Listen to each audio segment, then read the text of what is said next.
నమస్తే. ఇన్నాళ్ళు నన్ను సపోర్ట్ చేస్తూ, ఎంకరేజ్ చేస్తూ మీ ప్రేమని నాకు అందిస్తున్న ప్రతి ఒక్కరికి కృతజ్ఞతలు.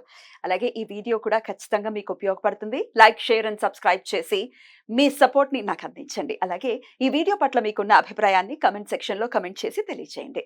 ఇప్పుడు వీడియోని చూద్దాం. జ్యోతిష్య శాస్త్రం ఒక అద్భుతం. వేదాంగమైన జ్యోతిష్య శాస్త్రం అనేటువంటిది మానవ జీవన గమనానికి ఒక వరం. జ్యోతిష్య శాస్త్రం నీ జీవితంలో వెలుగునింపే ఒక భాష. ఆ భాష నీకు అర్థమైతే ప్రకృతి నీతో మాట్లాడుతుంది. అస్ట్రాలజీ నేర్చుకోవాలి అనుకునే వారికి అద్భుత అవకాశం. మురళీధర శర్మ గారి అస్ట్రాలజీ క్లాసెస్ అతి త్వరలో మొదలు కాబోతున్నాయి. 100% జాబ్ గ్యారంటీ. వివరాల కొరకు సంప్రదించండి. నమస్తే, వెల్కమ్ టు అవర్ ఛానల్. నేను పద్మిని. ప్రస్తుతంతో పాటు ప్రముఖ ఆధ్యాత్మికవేత్త, నారీసేన ఫౌండర్, దత్త ఉపాసకురాలు శ్రీమతి లతా దత్త గారు మనతో పాటు ఉన్నారు. మాట్లాడదాం. అక్క నమస్తే. అక్క నమస్తే. జై గురుదత్తారా. శ్రీ గురుదత్త. అక్క కొంతమంది అంటూ ఉంటారు, ఎన్ని పూజలు చేసేస్తున్నాము, హోమాలు చేసేస్తున్నాము, జపాలు చేసేస్తున్నాము, అయినా మాకు గ్రహస్థితి ఏమీ మారట్లేదు. ఇప్పుడు కూడా ఇందాక కూడా ఒక కాల్ వచ్చింది. ఆల్రెడీ ఒకరితో మాట్లాడించడం జరిగింది. ఇప్పుడు మా కడుపున పడినంత ఈజీగా డెలివరీ అయితే అయిపోదు కదా. అసలు కడుపున పడిన వెంటనే డెలివరీ అయిపోవాలంటే ఎట్లా? చాలా 9 నవమాసాలు మొయ్యాలి. ఇప్పుడు ఒక బిడ్డను జన్మించాలి అంటే జన్మని ఇవ్వాలి అని అంటే ముందు ఏవుళ్ళు భరించాలి, తర్వాత బరువును మొయ్యాలి, తర్వాత తిండి సహించదు. ఇవన్నీ అంటే ఇవన్నీ అనుభవిస్తేనే కదా ఒక మంచి బిడ్డకి, ఒక 12 బిడ్డ అని ప్రసవిస్తుంది తల్లి. ఇప్పుడు ఎట్లా అంటే అన్ని ఇన్స్టెంట్ యుగంలో ఉన్నాం మనం. ఇట్లా పూజ చేయగానే, పొద్దున పూజ అయిపోగానే సాయంత్రానికి మనకు కరుణించేయాలంటే ఎట్లా సాధ్యపడుతుంది? అలా చేస్తే ఇంకా పరీక్షిస్తాడు స్వామి. ఖచ్చితంగా. ఏమి ఆశించకుండా నువ్వు చేసుకుంటూ వెళ్ళు. నేను అదే చెప్తాను. ఇప్పుడు మేము అనగాష్టమి చేస్తున్నాము, లక్ష్మీ కుబేర వ్రతం చేస్తున్నాం అని అంటే ఒక్కసారికైతే నేను ఫలితం చెప్పను. మీరు ప్రాసెస్ లో చేసుకుంటూ వెళ్ళండి. అది 3వ నెలలో వస్తుందో ఫలితము, 5వ నెలలో వస్తుందో చూడండి. మీ కర్మని అనుసరించి అది ఫలితం రావటం ఉంటుంది. దేనికైనా ఉంటుంది. మంత్ర సాధన విషయంలో కూడా అంతే. అయితే కొంతమంది చాలా జెన్యూన్గా ఉంటారు అక్క. పాపం వాళ్ళు ఎట్లాంటి ఆశ లేకుండా నిజంగానే చేస్తూ ఉంటారు. మేము ఎంతో కొంత మార్పు వస్తుంది అని ఓపికతోనే ఉన్నామండి. ఇప్పటికీ చాలా కొంతమంది అయితే లక్షలు ఖర్చు పెట్టిన పరిస్థితులు, చాలా లక్షలే ఖర్చు పెట్టామండి. మరి అయినా మారలేదు గ్రహస్థితి అంటే ఎట్లా అక్క? మరి వాళ్ళకేంటి ప్రత్యామ్నాయం?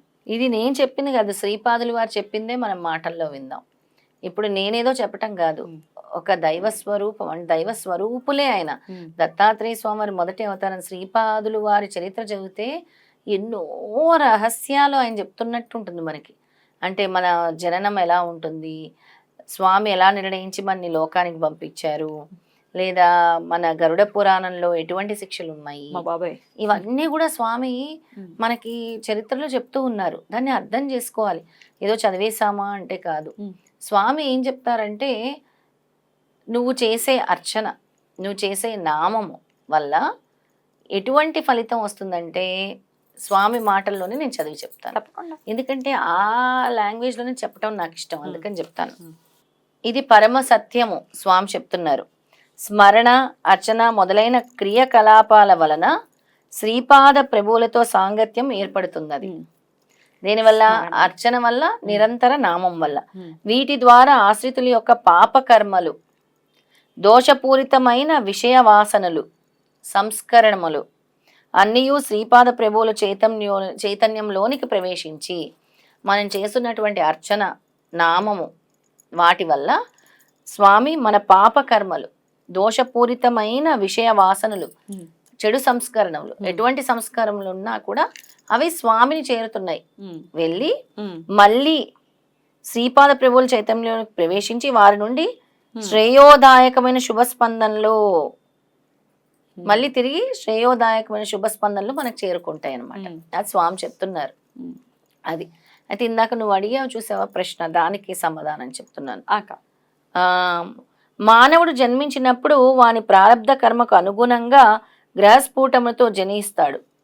మానవుడు జన్మించినప్పుడు ఒక టైం అనేది ఉంటుంది, బర్త్ చార్ట్ అనేది ఉంటుంది, ఏ గ్రహం ఎక్కడ ఉండాలో. అదే స్వామి చెప్తున్నారు ఇక్కడ. వాని ప్రారంధ కర్మకు అనుగుణంగా గ్రహస్ఫూటముతో జనించి అంటే ఎలాంటి ఏ గ్రహం ఎక్కడ ఉండాలో, 1వ స్థానంలో ఉండాలా, 3వ స్థానంలో ఉండాలా, 5వ స్థానంలో ఉండాలా, ఏ గ్రహం ఎక్కడ ఉండాలో అది నిర్ణయించి స్వామి పంపిస్తారు అన్నమాట. ముందే జన్మకుండలి అనేది అయిపోతుంది, జన్మకుండలి నిర్ణయం అయిపోతుంది. దాని గురించే చెప్తున్నారు స్వామి. ఆయా గ్రహచారమును అనుసరించి శుభాశుభ ఫలితములను పొందుచుండును. నీ గ్రహ సంచారం బట్టి నీ ఫలితాలు ఉంటాయి అని స్వామి చెప్తున్నారు. గ్రహముల నుండి వెలువడు సూక్ష్మ కిరణములు అశుభమును కలిగిస్తాయి. అశుభమును కలిగించినప్పుడు వాటి దోష నివారణకు మంత్ర తంత్ర యంత్ర వలన ఫలితము వస్తుందేమో అని చేస్తారు. అప్పుడు కూడా కలగనప్పుడు మంత్ర యంత్ర తంత్రము నువ్వు చేశావు, ఆ గ్రహాలు ఇంకా కూడా నీకు అనుకూలించట్లేదు అన్నప్పుడు జప తప హోమములను ఆశ్రయించవలెను. సో తపించాలి అంటే తపస్సు చేయాలి, అంటే మంత్ర సాధన చేయాలి, జపం చేయాలి, హోమం చేయాలి. జపం చేయాలి, హోమం చేయాలి. తపం అంటే ఇంకా నిరంతరము దైవనామస్మరణే తపం అంటే, ఇంకా వేరేది ఉండదు.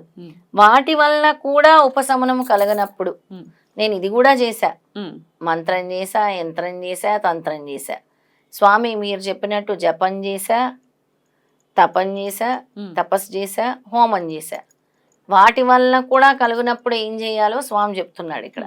వాటి వల్ల కూడా నీకు కర్మ తీరలేదంటే నువ్వు ఎంత మూట కట్టుకున్నావు నీ ప్రారంధ కర్మ, అప్పుడు కూడా ఉపశమనం కలుగునప్పుడు శ్రీ గురు పాదుకలే శరణ్యము, శ్రీ చరణులు సర్వశక్తి సంపన్నులలు.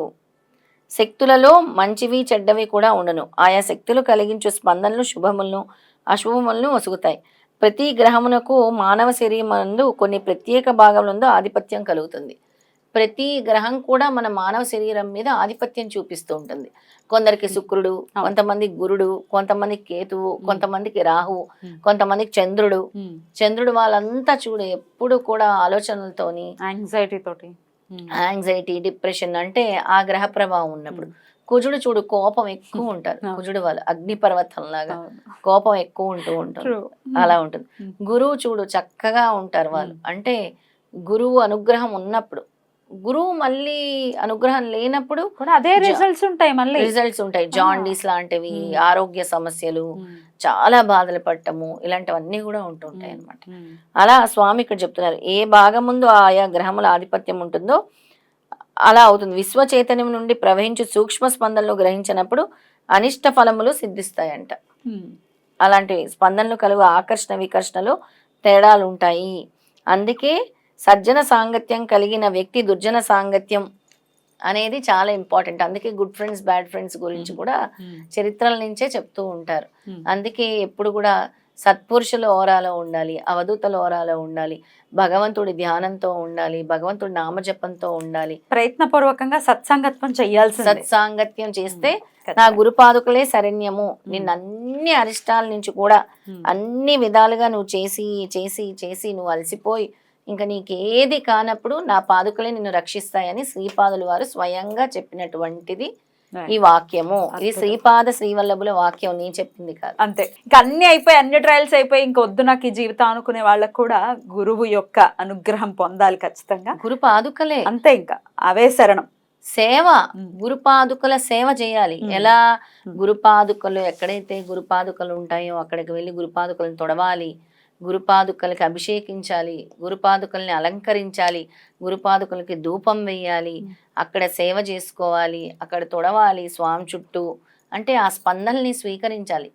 చెడు స్పందనల్ని దూరం చేసుకుని ప్రతి స్పందనను శుభయోగదాయకమైన స్పందనల్ని కూడా స్వీకరిస్తూ ఉండాలి అని స్వామి చెప్తున్నారనమాట. అందుకే శ్రీపాదరాజం శరణం ప్రపద్యే అని చెప్పారు. నీ పాదాలే మాకు శరణ్యం స్వామి. అందుకే మనం ఆ పాదాల గురించే స్మరిస్తూ ఉండాలని. It's process. నీ అవసరానికి, నీ బిజినెస్ కోసం, నీ కోరిక తీరటం కోసం భగవంతుడితో పెట్టుకోకండి. అంతే, నువ్వు భక్తితో, ప్రేమతో, ఆర్తితో పెట్టుకో, స్వామి నిన్ను వెంటనే అనుగ్రహిస్తారు. అద్భుతంగా, చాలా బ్యూటిఫుల్ గా ఎక్స్ప్లెయిన్ చేశారు. కృతజ్ఞతలక్క. నమస్తే. శ్రీపాదరాజం శరణం ప్రపద్యే. శ్రీ దత్తరాజం శరణం ప్రపద్యే.